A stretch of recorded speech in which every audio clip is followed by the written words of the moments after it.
When we add diversity, we can get a taproot and lateral roots and all kinds of root systems. Now we can explore larger areas of soil. So we find we can become far more water and nutrient efficient, which then, turns into we get better organic matter growth, infiltration, soil structure.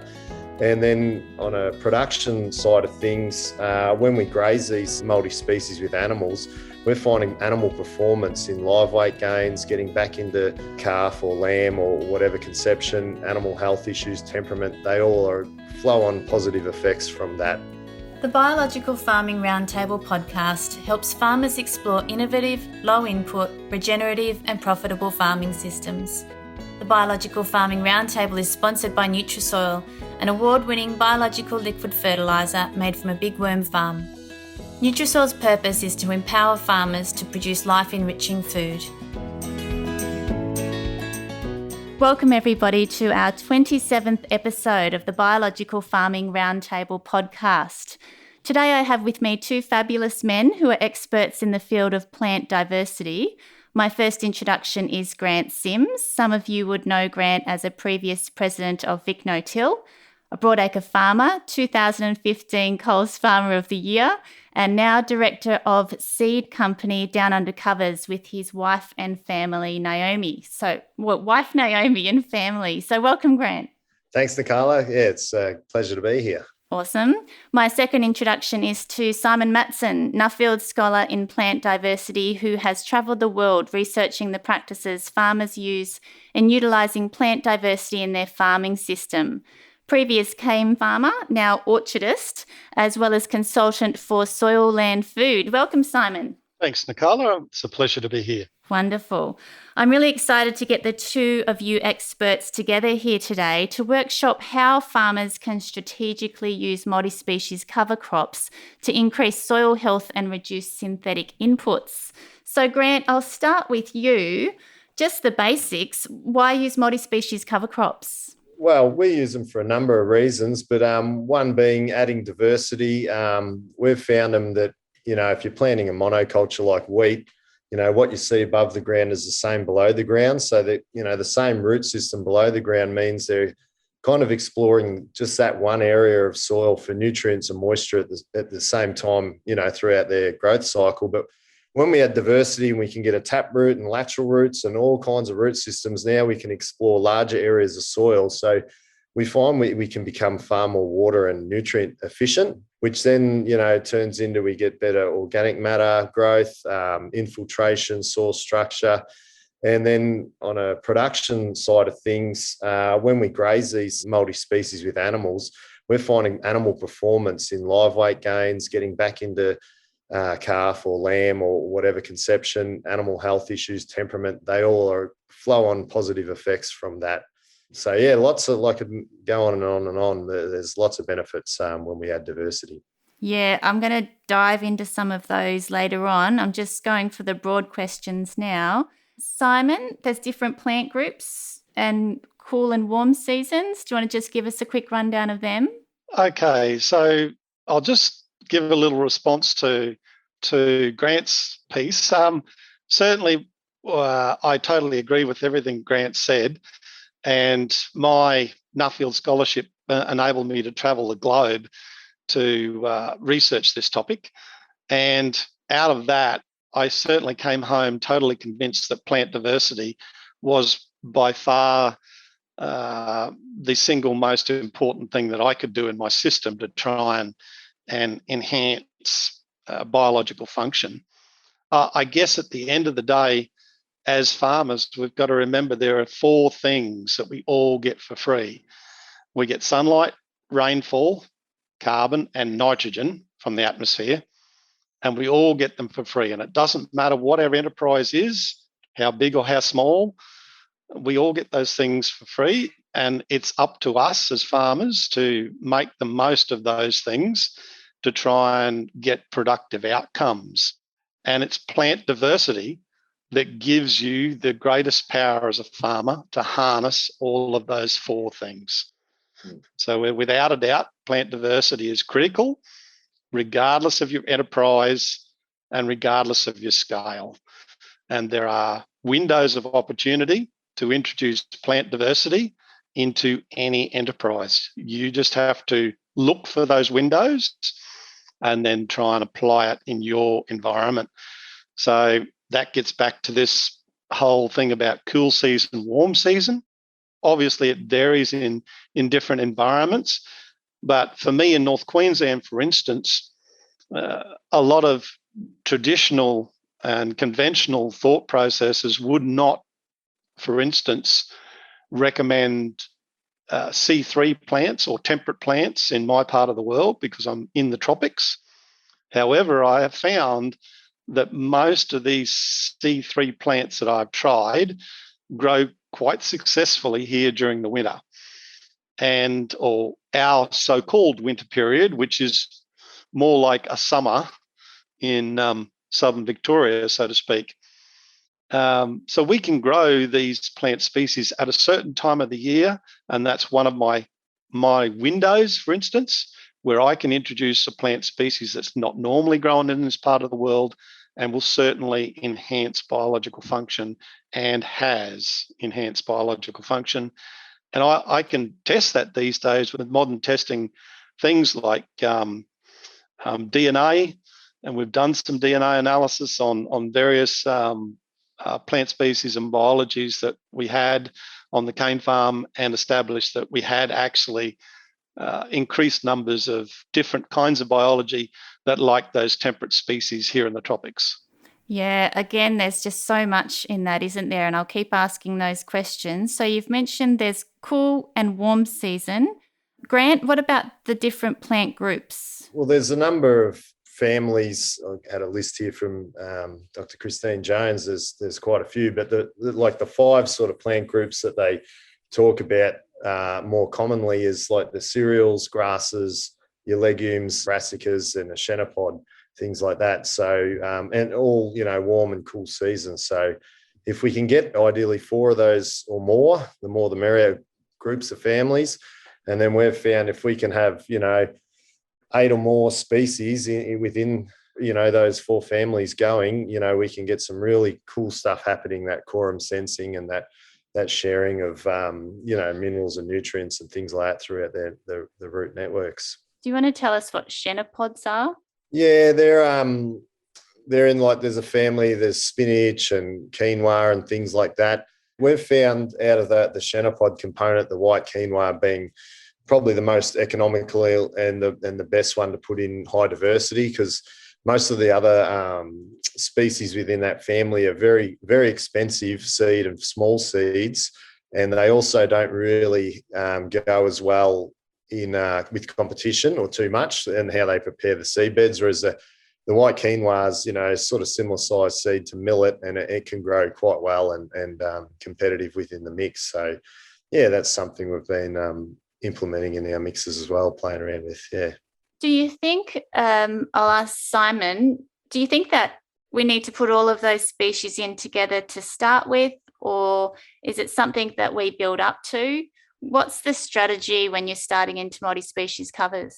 Yeah, when I first tackled this issue for me, it was back in 2014, I jumped in boots and all, as you do, and I've seen plenty of people do the same thing since, and probably spent way more money on seed than what I actually needed to.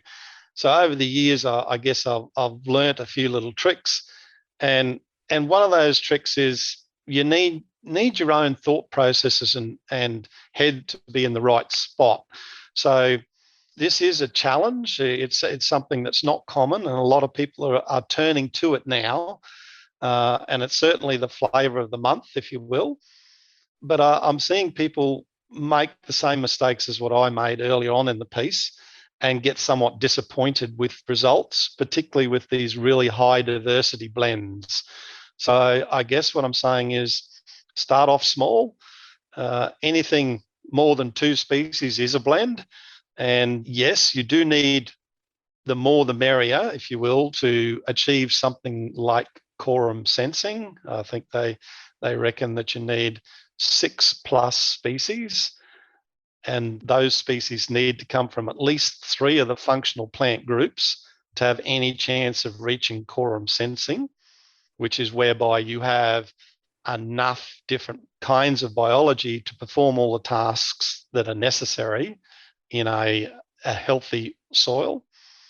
So the problem with that is, particularly when you're starting out, if you get these big blends, you tend to chuck all the seed out there, and quite often you can't find a fair few of those species. So you get somewhat disappointed in that, and that's not uncommon. So I like to try and start people off with the bread and butter species, as I call them, things that I know will go well in almost every circumstance and are relatively cheap and robust and will certainly give a result. The other point to that is that more often than not, people are starting out from a very low base. So quite often, a lot of these more funky plant species just can't establish because they're too challenged by soil constraint. So you need to earn the right to grow a lot of these different species. And that takes time for your soil to heal and for your own thought processes to get into the right space so that you can recognize what actually happens as you go along and make the correct adjustments, and don't just assume that a seed, for instance, didn't come up because of the weather, for instance, which is a common thing that we as farmers jump to. We assume the season did it for whatever reason. It was too dry, it was too wet, or it was too hot, too cold. And quite often than not, the weather did play a part, but was only a small part of the actual result. So yeah, build up to it. Give yourself some confidence. Kick a couple of goals and see how things work within your own enterprise and your own environment with some of those bread and butter species before you really start trying to find and fine-tune it. And yeah, earn the right to grow those funky species like quinoa.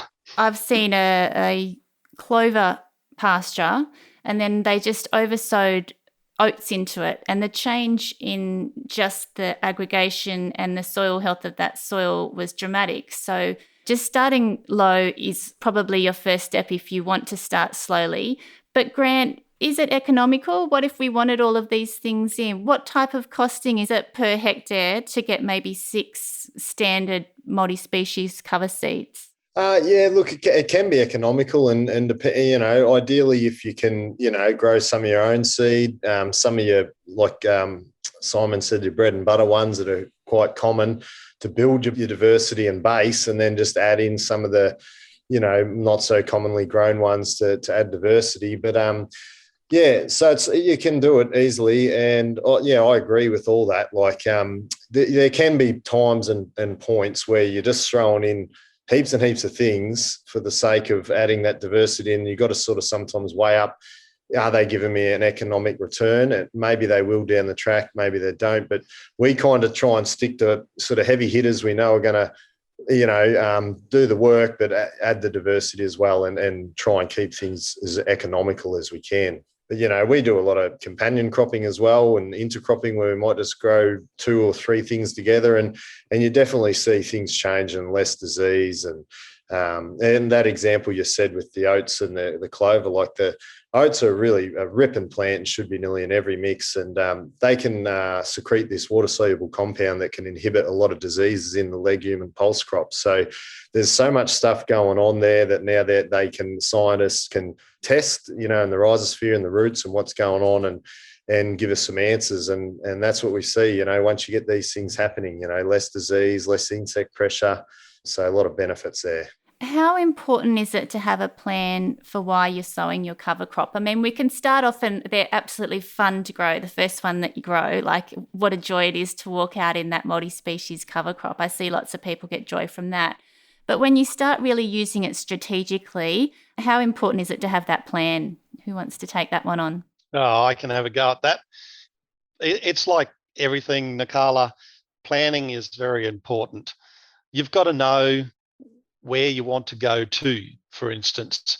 Like a cover crop can serve many purposes, everything from capturing sunlight, carbon and nutrient cycling, to water infiltration, preparing the ground for the next cover crop, combating weeds, for instance, and also disease.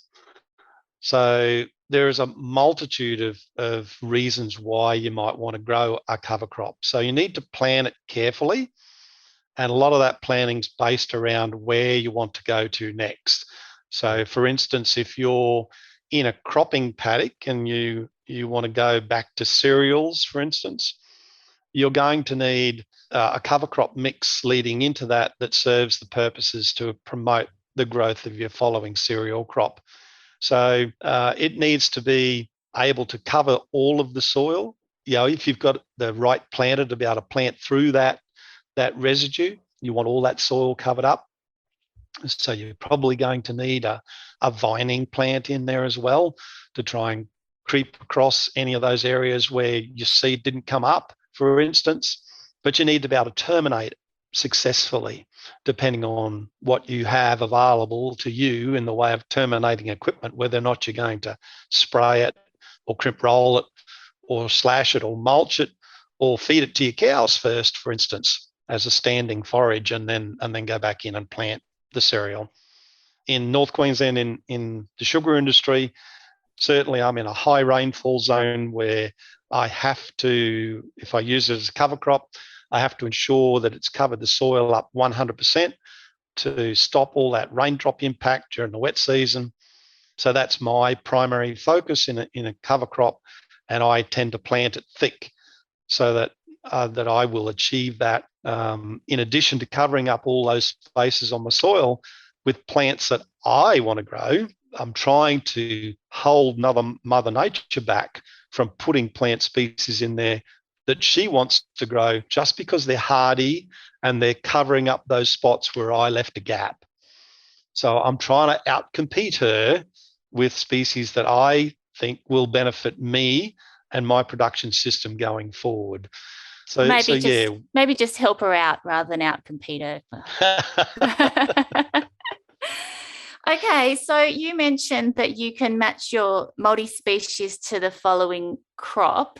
If I was going to be growing a wheat crop, Grant, this is in your area, yep. What would be a good multi-species crop to grow? And will that take it all the way through to that wheat crop? So talk about maybe the seed set and how you keep that all flowing until your wheat crop is ready to be sown.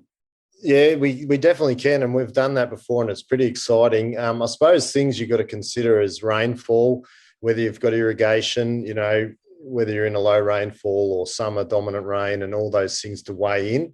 When that's not an issue, like for instance, high rainfall areas through summer and winter and irrigation, we've done where we've come in. So if you look at breaking it down into 4 sort of groups of warm season grass, warm season broadleaf, cool season grass, cool season broadleaf. If you go warm season broadleaf to a cool season grass, that's like a true rotation. A lot of times we talk about in cropping, we're doing a rotation between canola and wheat, they're both cool season plants. So we're sowing them at the same time. We're not breaking cycles of weed patterns and chemistry. So a true rotation, obviously water, you've got to be mindful of that. But we've done mixes before where we'll load it up with warm season legumes, radishes, sunflower, buckwheat, a little sprinkling of millet and things like that, growing that right up, sowing the wheat in. I think it was, 2018, we did that on some irrigation at home here, and we only used 20 litres of UAN as a pop-up with some other liquid biological stuff, so very low input for the wheat crop, and it yielded, I think, 9.8 tonne to the hectare, 11.8% protein, because we'd use that crop to set it up. Now, that's easy when you've got irrigation and high rainfall. If you're in a more marginal area like we are here in our dry land, you might be a little bit more conservative of your subsoil moisture over the summer. So what we've found is using even cool season legumes over the summer that don't have the taproot to get down and rob the subsoil moisture, but they can still provide ground cover, leak nitrogen and carbon into the soil. So that's a good thing in advance. Or, if you were just going to do a traditional summer fallow, you might do a mix a bit more loaded with cool season legumes and broadleaf crops with a sprinkling of your oats and things in there. And it's no different, like even out in the Mallee, they might do a brown manure vetch to then spray out.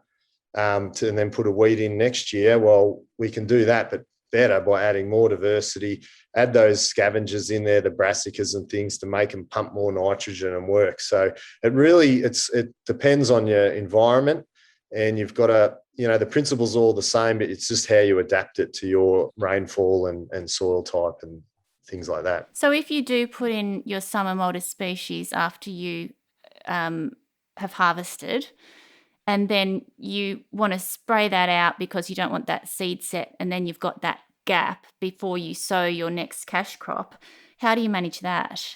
Is it worth it doing that multi-species and then having that gap because you've got that fallow before the crop? Well, once again, it depends on your situation, but what we've found, where you're worried about the subsoil moisture, it's species selection, so choosing varieties that might not rob as much subsoil, or time of termination. So if we can terminate them before they start flowering and start when a plant flowers and goes to seed, that's when it tries to extract everything out of its soil it can to regenerate and produce seed and things like that. So if we can shut them down before that, we can still conserve moisture.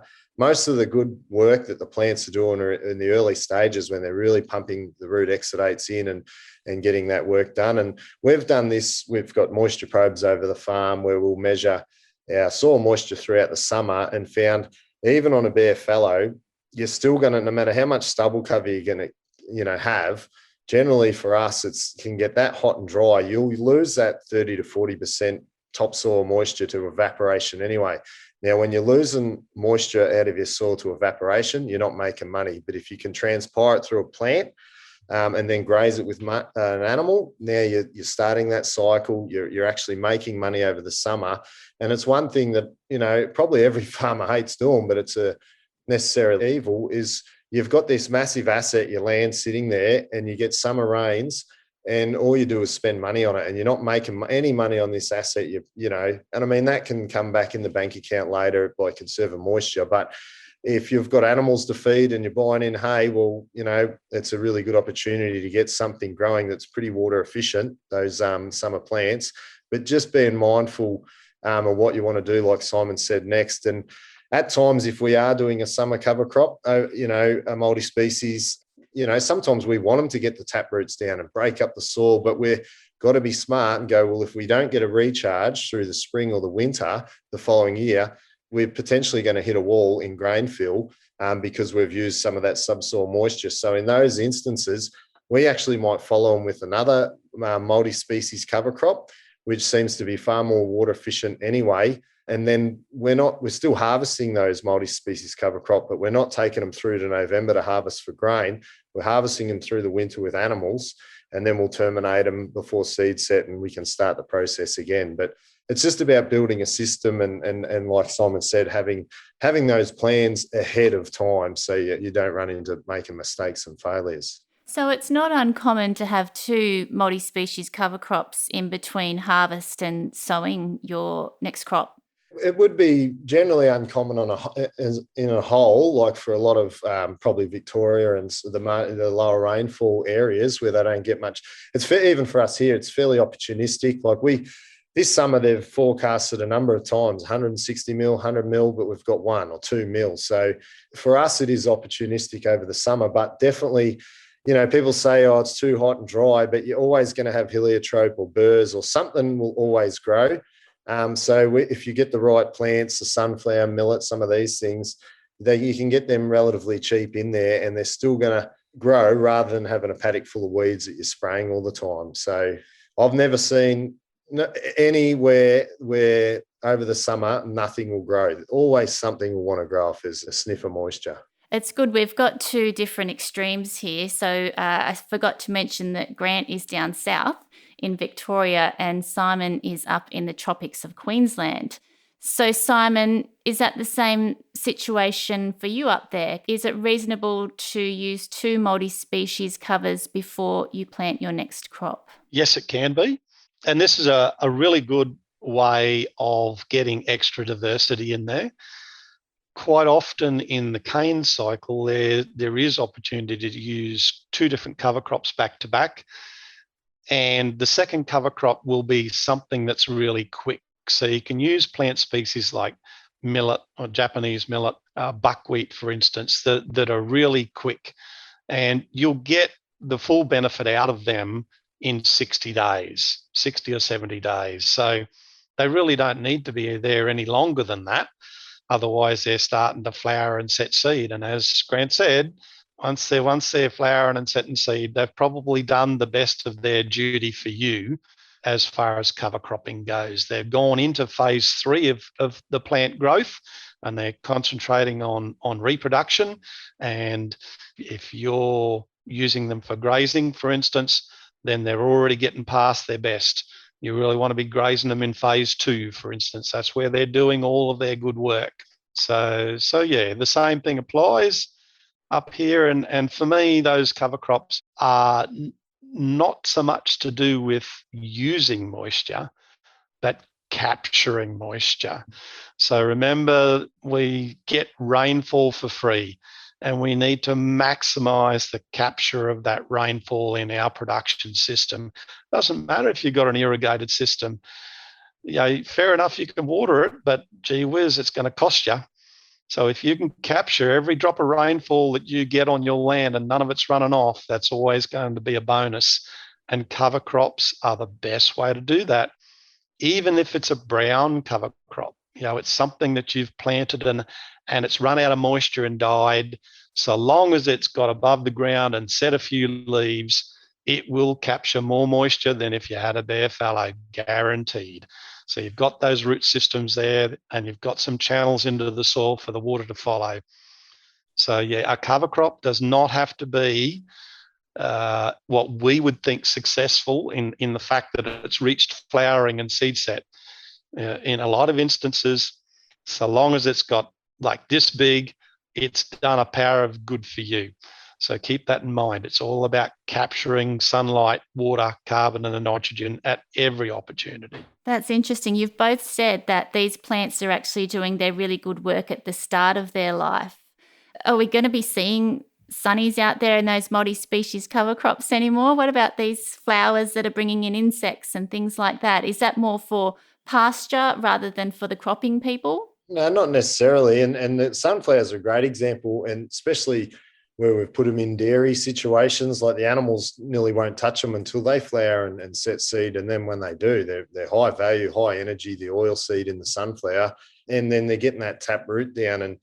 And so, yeah, there's times where you let them go to flower for sure. And just sort of like reiterating on like what Simon was saying, that capturing the moisture. I don't know how many times I see cropping paddocks or soils where they've got either a plough pan or they've ripped and then they've pushed the plough pan a bit deeper, and you'll get a big rainfall event, and it might sometimes, if you're lucky, it'll infiltrate.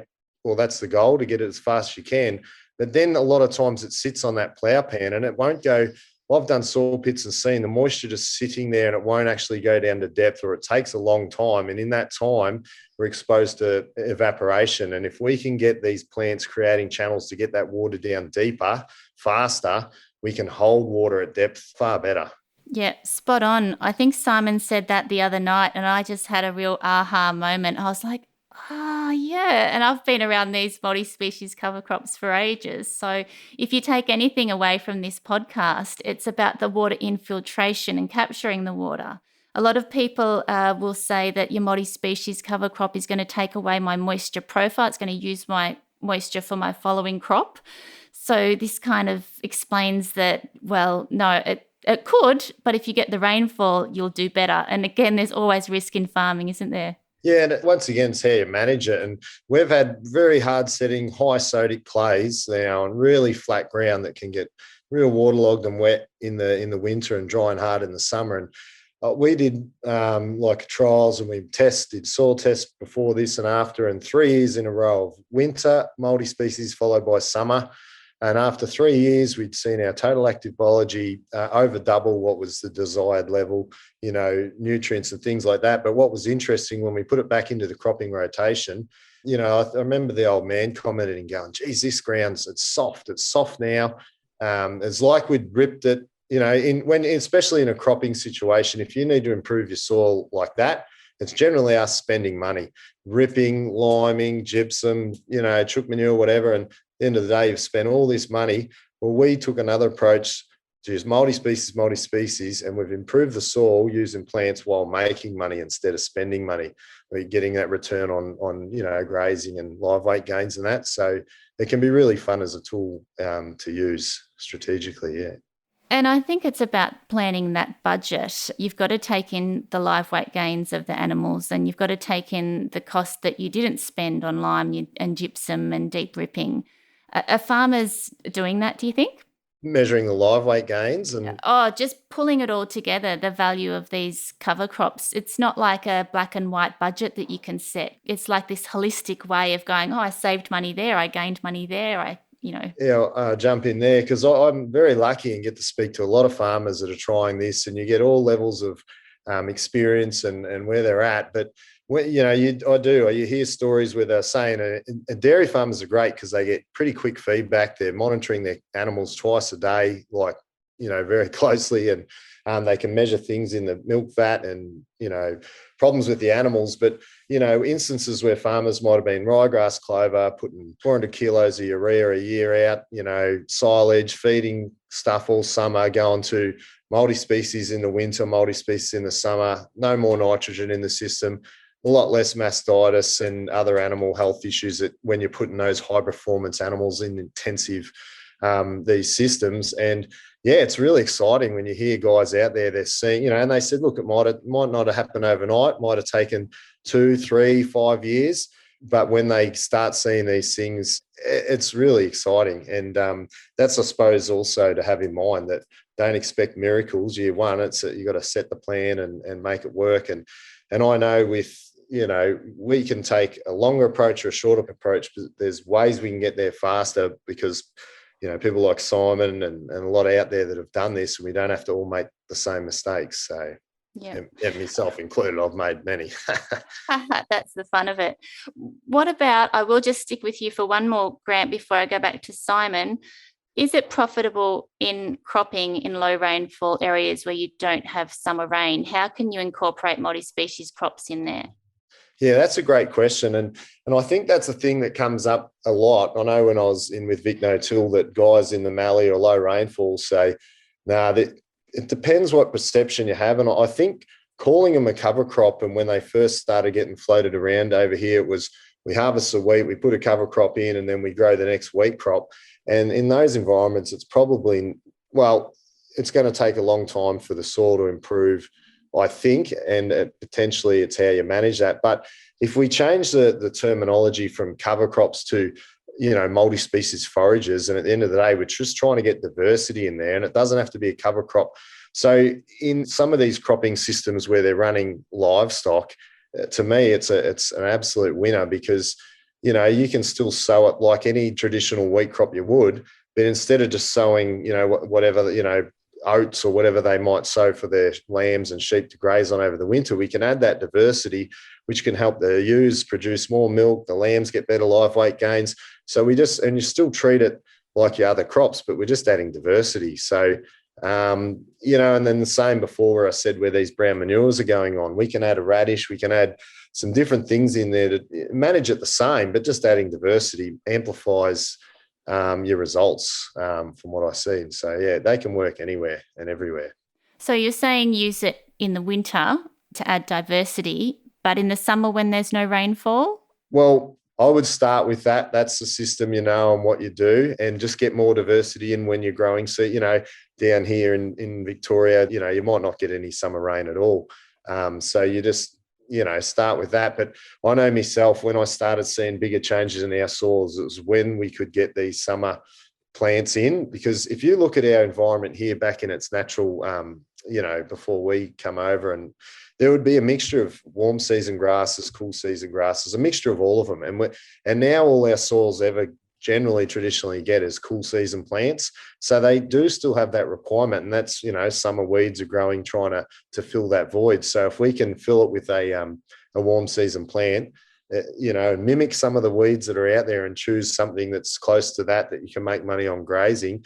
And I mean, another really cool thing to think about is if you get a wheat plant, a C3 grass or cereal, and you grow it to about a foot high and dig up that plant, have a look at the root system on that, Now go and dig up a millet or a C4 or a sorghum that's a foot high and dig up and have a look at the root system. It is chalk and cheese. Those C4 plants have just got these massive, powerful root systems. They're very mycorrhizal, fungal, high associations. They can do a huge amount of work, and you're sort of breaking up your soil and really feeding it. So where we can get them in, and other, I suppose you don't just have to follow the same recipe or the same sort of process. Like we've implemented them in before, and it really works well. Is say you get an early start. Everyone's sowing earlier these days, and there's longer season varieties. We get an opportunistic, March big rain, we can sow it in and grow it right through. Well, we've put things like buckwheat, sorghum, sunflowers, millet in with our wheat crops, in March or April.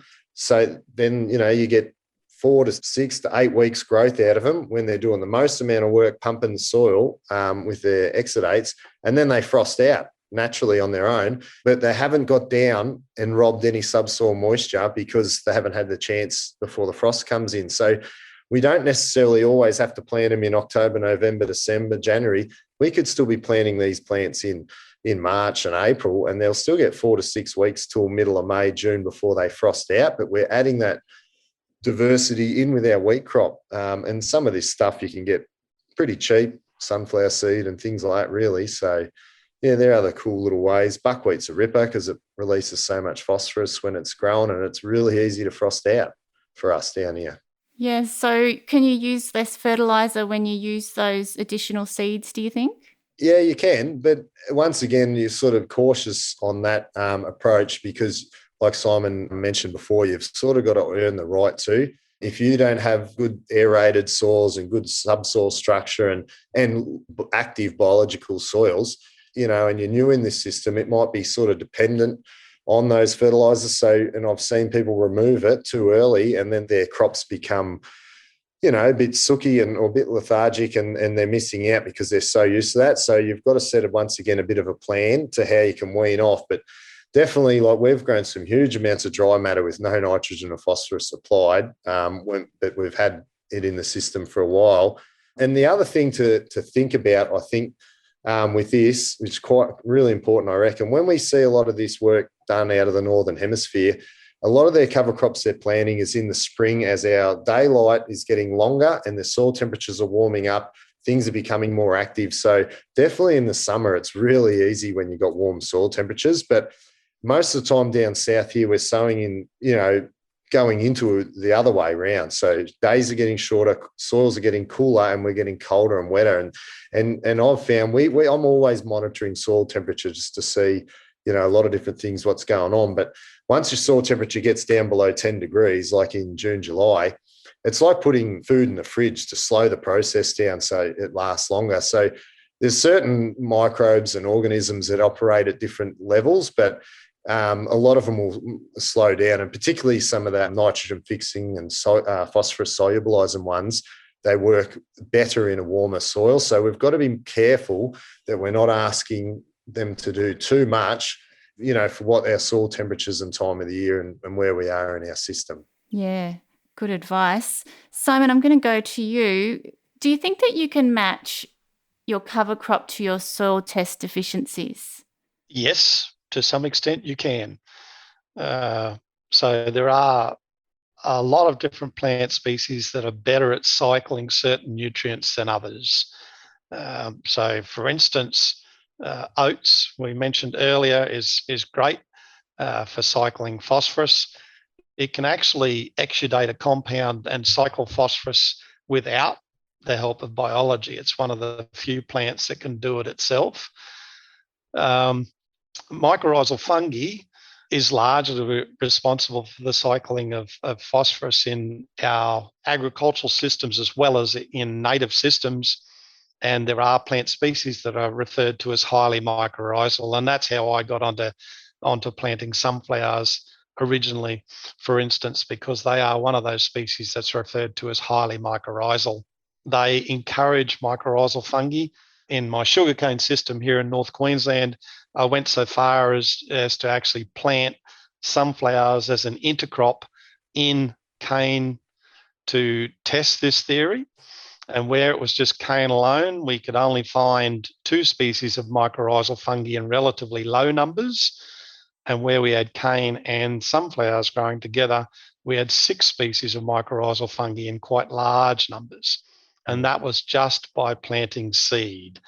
So this was all done with DNA. So we were pretty confident in our results. So you can massively influence biological function just by planting the right kind of seed for a particular instance. And whether or not that in that instance led to further phosphorus cycling, I didn't have the funding at the time to prove that, but that's the theory behind it. So another plant species that I love is lucerne. So lucerne has a great big taproot system on it. It's a pretty good sort of a legume, and these days there's so many different kinds of lucerne. You nearly get a lucerne for every kind of situation, and they're great for cycling calcium. So if you're in a situation where your calcium's somewhat limited, I'd certainly have lucerne in the mix, so to speak. So there's plenty of opportunity once you get right into it to tweak mixes, deliberately trying to cycle particular nutrients for your next crop cycle, so to speak. I just wanted to go back over a couple of things that Grant said earlier. There was a comment about no more N. He's obviously referring to the fact that there was no more need to apply those 400 kgs of N a hectare in that dairy system. We have to remember as farmers that the air that we're breathing is 78% nitrogen. 78% nitrogen.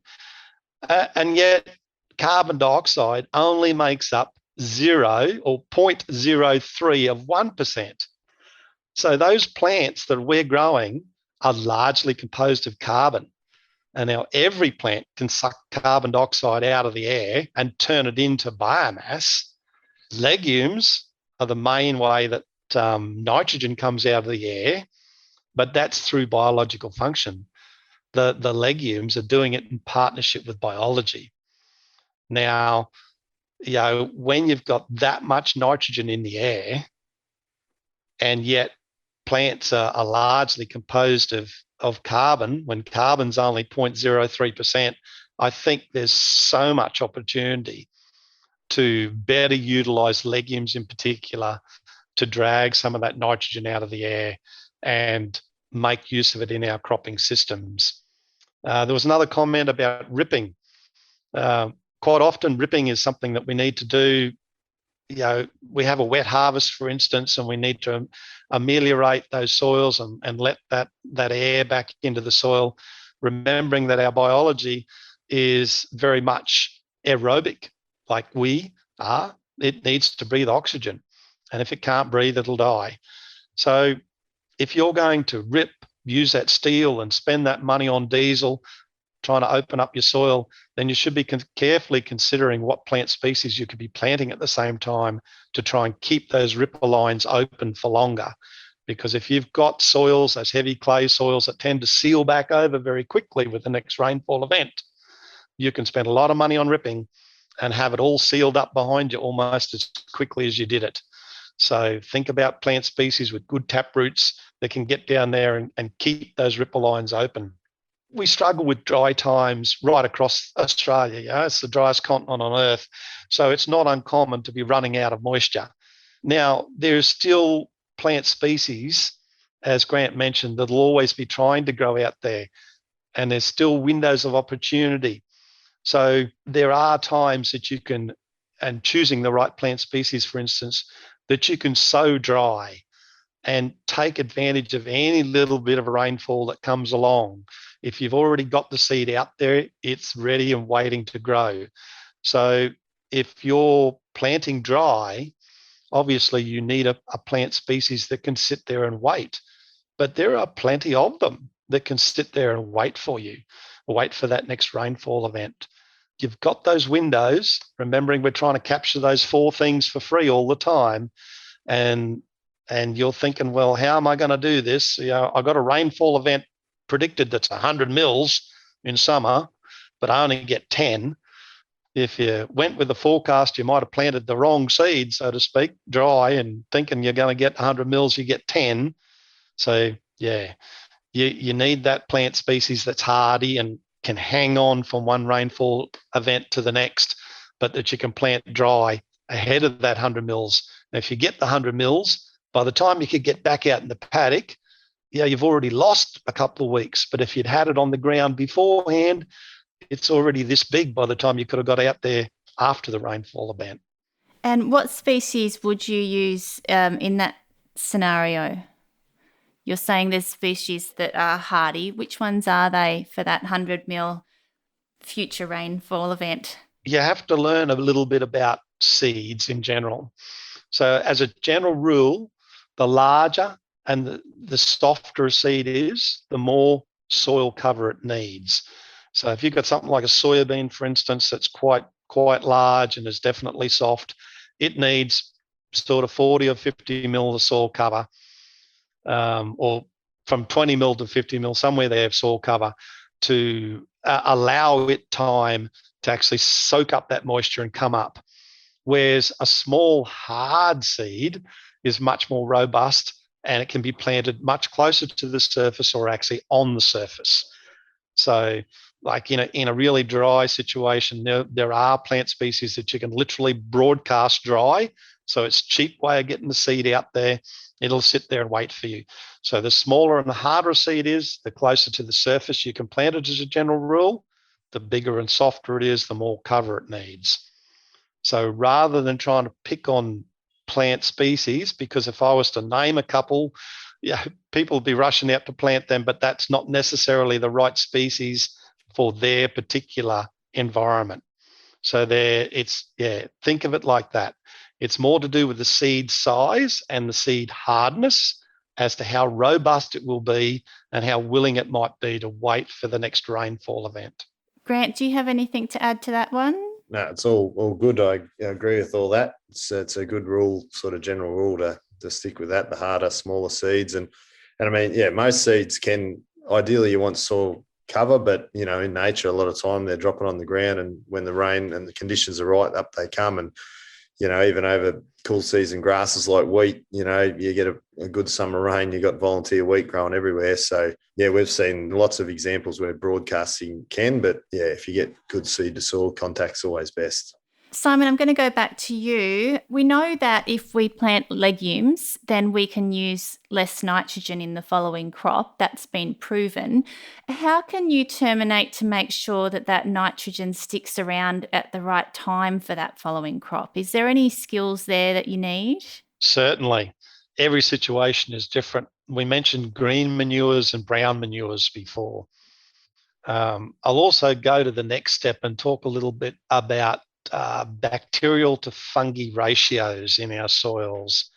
So in a conventional cropping system, and certainly in the cane industry up here, we're very conventional, high input, high use of steel sort of a system.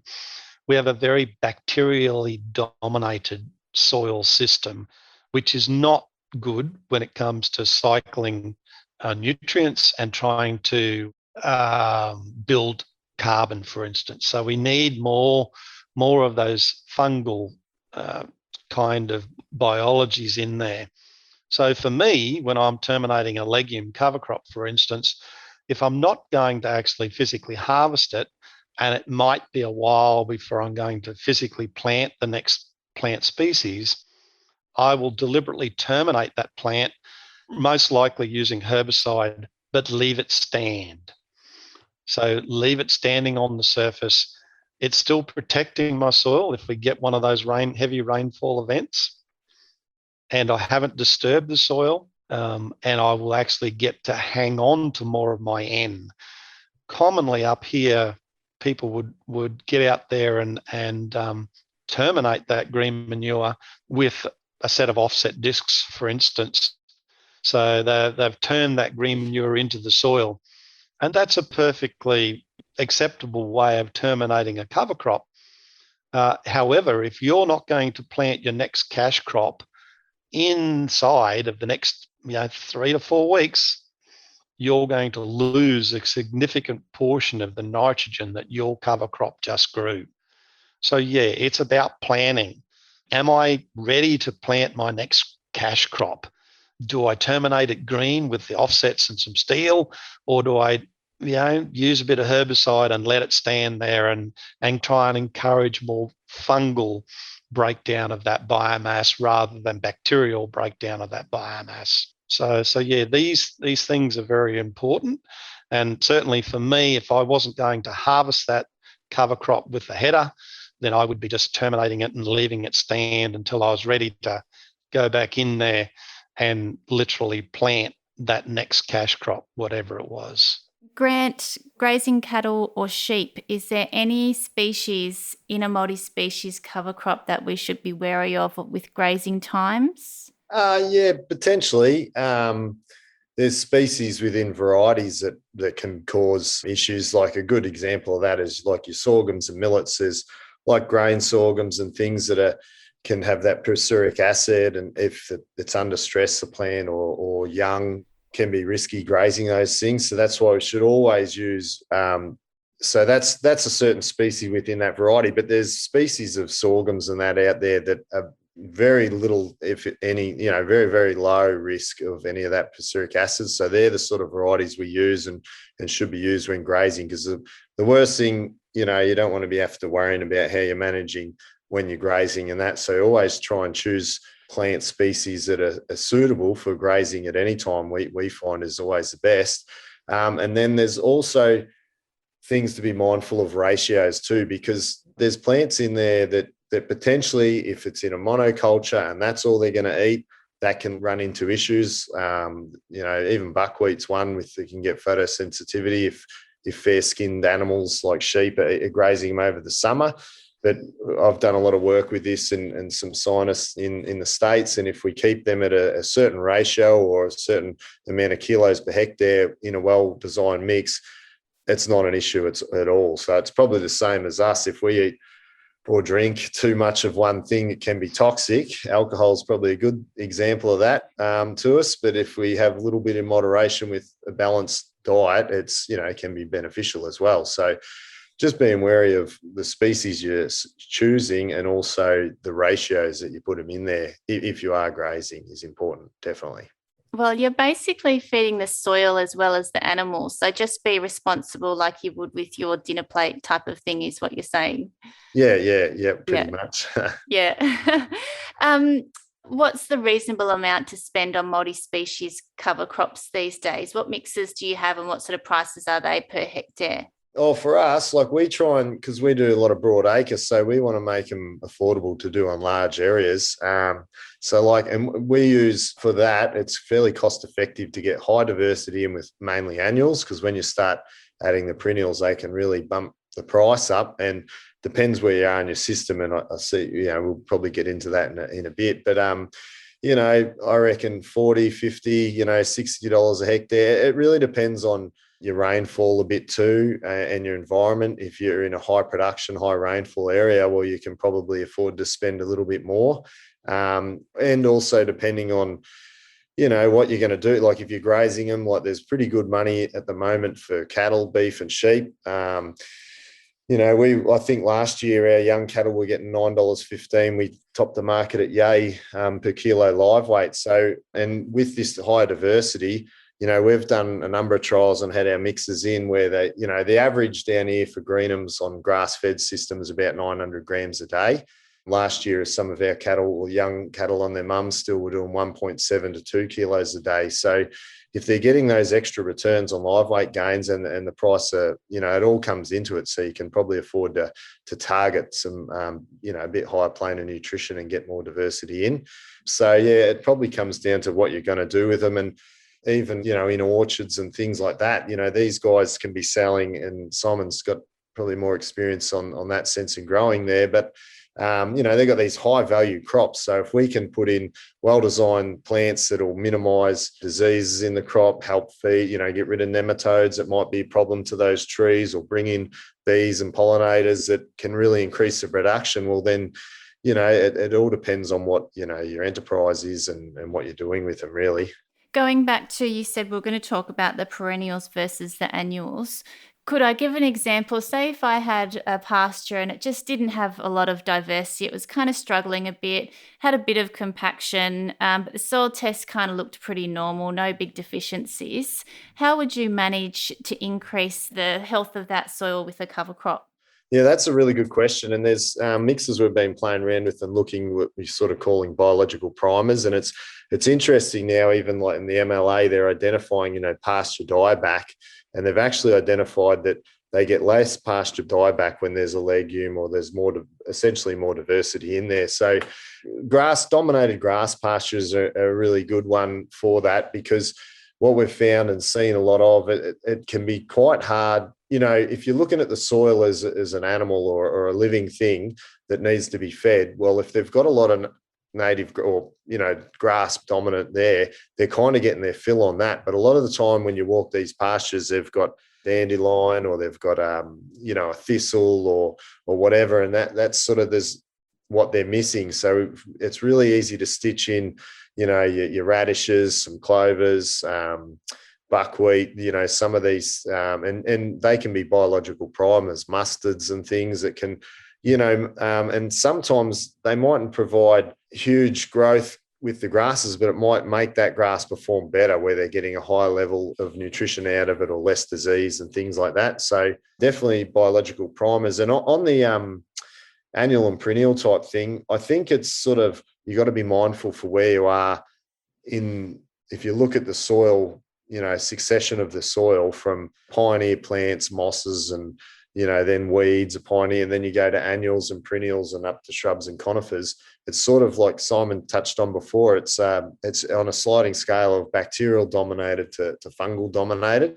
And I think sometimes we can try and run before we walk, and we're trying to put these perennials into these highly bacterial soils that mightn't have a good soil structure or be really conducive for them to thrive in. So we can sort of use these high diversity annuals to kind of prime the soil and start getting it functioning, start feeding some fungi, in there, start opening up the subsoil, and then slowly stitch these perennials in with the annuals. And I really like this approach, because with developing a perennial pasture, it's great and a great way to get to, but the seed's expensive and you don't get much return on investment year one while they're establishing. Whereas if we can put some annuals in there that can be relatively economical, you can get some good production off that, some return on investment while your perennials are, sort of developing underneath them. And I've seen where we've had trials where a high diverse annual versus, a perennial type system, and for millimeters of rain fallen within a 12-month period, the annuals can just produce so much dry matter if you choose the right ones. Like, once you get these summer mixes and things, the sorghum's growing up, 12 feet high and sunflowers 8 and 10 foot. Like, it's a huge amount of biomass we can generate with these annuals off, very efficient with water. I think we're just got to be mindful of where we're at and set the scene. You have a plan to getting those perennials in. Simon, what about sowing into those existing pastures? Can you give us, what are most people doing that you've had experience with? Are they spraying it out or are they sowing directly in? What would be your best strategy if you wanted to increase the health and diversity of a pasture that's not just moving much? So if I just take a step back to where Grant was talking a moment ago, and using annuals into a perennial existing pasture, that's a great way of capturing extra sunlight. Remember, we're trying to capture that sunlight, and annuals will always produce more biomass because they have a shorter lifespan. They're in a hurry. They have to get their, they have to do their growing because they want to set seed this year, whereas a perennial will sit there and wait for years and years sometimes before it gets enough moisture to seed. So, it's a window of opportunity in our pasture system to introduce annuals. And if you've got moisture in the system, why not introduce some annuals? I talk to a lot of graziers about this exact scenario on a frequent basis. Grazing systems in this country are largely based on native grasslands and dryland systems. But there's so much opportunity to add some annuals in there just to build soil carbon and to enhance production. So yeah, all you really need is to be able to get the seed in the ground, so to speak. So in some cases, you might be able to get out there with your no-till planter and plant it direct into that pasture if you can get the tractor across the ground. But in some instances, you can't do that, but you will be able to actually plant some seed by feeding it to animals, for instance, depending on the species and the variety.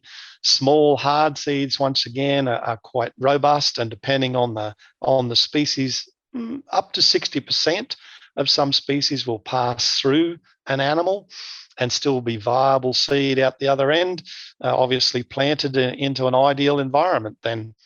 So yeah, there's a number of ways of getting adding diversity even in a broad scale dryland grazing system.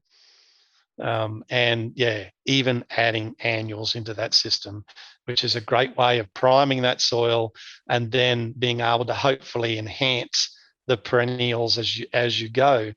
And that could be, if you're out there planting your annuals anyway, maybe you should have a little bit extra perennial in there. A classic up here is like a roach grass pasture, and it'll just be roach grass. So there's plenty of opportunity there to put in some annuals, obviously, but then add some perennials while you're at it as a perennial legume, or even so much as adding another variety of roach grass, for instance, because a lot of these pastures have been established for 20 or more years on the back of something like old Callide roach grass, which is very common. And there's some new improved varieties these days. So it's the same grass, yes, but it will enhance what's already there. So yeah, I certainly encourage people to do that. And when it comes to what species to use, something that I always say to people is, if you pick a species for whatever reason, say it's serving a purpose for you, try it at least in 3 separate seasons. And each time you try it, try a different variety of that species. So I've found this happen to me a few times now, where I've chosen a particular species to do a job and it's failed the first year. And I'm thinking, well, it should have worked. Why didn't it? And I've chosen a different variety the following year and had it a little bit more successful. And then third year actually had it go great guns with a different species again. So it's another tactic that you can use to work your way through different species. And just because a species fails the first time doesn't mean to say it'll always fail. So yeah, try a different variety. If you're trying something funky, try a small amount. Don't just plant the whole 1,000 hectares. Put a couple little strips in there of something different. Graziers in particular quite often set and forget a pasture, and they might come back to it 20 years later, sort of thing, thinking that they might enhance it. Well, I encourage graziers to think more like croppers and actually have seed in their budget every year. But only in a grazing situation, it maybe only needs to be a little bit, because this year you'll target one particular area of your pasture, so to speak. But every year you're doing a bit, and that gives you a chance then to try a lot of these different species and then varieties within species without breaking the budget. I'll just add in quickly too, Nakala, on I suppose being mindful of expectations and caution there. I see, because the biggest thing I see into perennial pastures or overstitching and having this expectation, it's choosing the right species exactly for one, but you got to think of them like a cash crop. So if you're going to go and sow wheat into a paddock full of grasses and things, you're going to get a result that's, maybe here, let's say 1 ton for a figure. Whereas if you had a nice clean paddock, you put the wheat in, you set it up well, bang, you might get 4 ton under those conditions. So a lot of times where I see sometimes people disappointed where they've sown into really weedy or established paddocks. Now, there's certain plants, corn, wheat, if you get them to a certain growth stage without, in clean without competition, what comes after that is not very detrimental to their yield and growth, because now they're the bosses, they own the real estate. But I've even seen myself and done trials with this where you've got a little green tinge on the soil and you go sow into that. Those little plants have probably got 7 to 10 days advantage on that seed that you've just planted. So in another 7 to 10 days time, when your seed's just shooting and coming through, they're already up and grabbing all that sunlight and pumping and feeding exudates. And they're the sort of boss of that real estate now. So, sometimes you've got to treat them like a cash crop and be mindful that, it's not going to be a miracle if you sow them into a really thick, weedy paddock. Certain things will thrive in those conditions, certain species, but some won't. But generally where we see the most success is when, you've come in, you've got a nice clean seabed, sown the diversity and bang, you'll get some huge results. And then the following from that, your native grasses will start to come back into the system. So you've put in your annuals, a sprinkling of some perennials. Do you think that just once is enough if you manage it well with your grazing? Yeah, it depends where you are and where your soil is. But some soils the perennial native species just want to grow there. So they'll just come back. But in probably more of the cropping areas where they've been cropped for 100 years or more, it might take a little bit longer, but definitely seen instances where they can come back. But it depends on your system too, because you might not want those perennials. And we, like in our system in the cropping, we don't necessarily want the perennials in there because we want to be able to put it back into annual crops. And I'm happy to sow it every year because we do anyway. And we're all flat ground, so it's easy.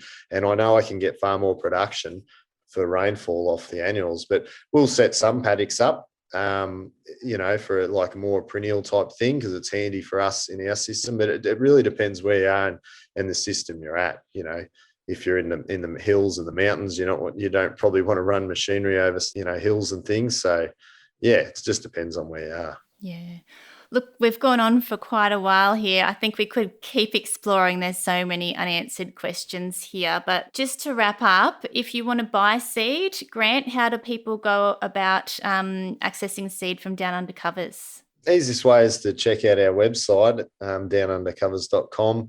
And we've got a link to an email address there that I check all the time. And just shoot us an email and have a look online. That's probably the best way. Yeah, thanks. Awesome. And Simon, with your consultancy with Soil, Land, Food, if someone wanted some help in choosing how to use these multi-species as a strategy or any of their soil health needs, how do they get in contact with you? Once again, a website. So Soil, Land, Food certainly has a nice little website there with our contact details on it.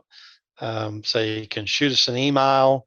There's 4 or 5 of us in Soil, Land, Food these days. So yeah, there's a fair bit of experience there from myself to David Hardwick and a couple of our other members that can cover off pretty much on any question you might have to do with regenerative agriculture, stretched all the way from Cape York in sunny Queensland to the bottom of Tasmania.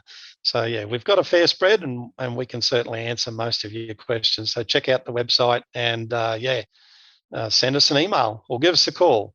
Thanks, Simon. A great team at Soil, Land, Food. I would love to end this really cleanly, but I forgot a really important question.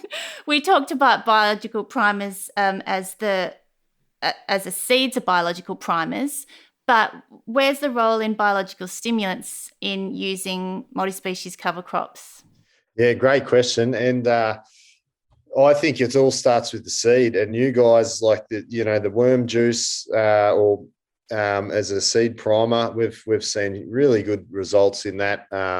With disease in the plants, getting them functioning better, setting up that rhizosphere. I've done heaps of trials. We did some last year with your commercial side seed dressings, measuring red leg, insect infestations. And even those sides, even though they've got that on there, at 3 and 5 leaf, they're above threshold anyway. So you sort of got to question how effective some of those sides are that can be actually a little bit detrimental. And also I've seen where we've, on a very minimal amount of rain, 2 or 4 mil, we could have treated seed that is just shot versus seed that's got a more biological stimulant like your worm juice on it with roots 20 mil long. So it can actually aid in germination and the signaling that we need to happen. And I think that's where it sometimes gets overlooked.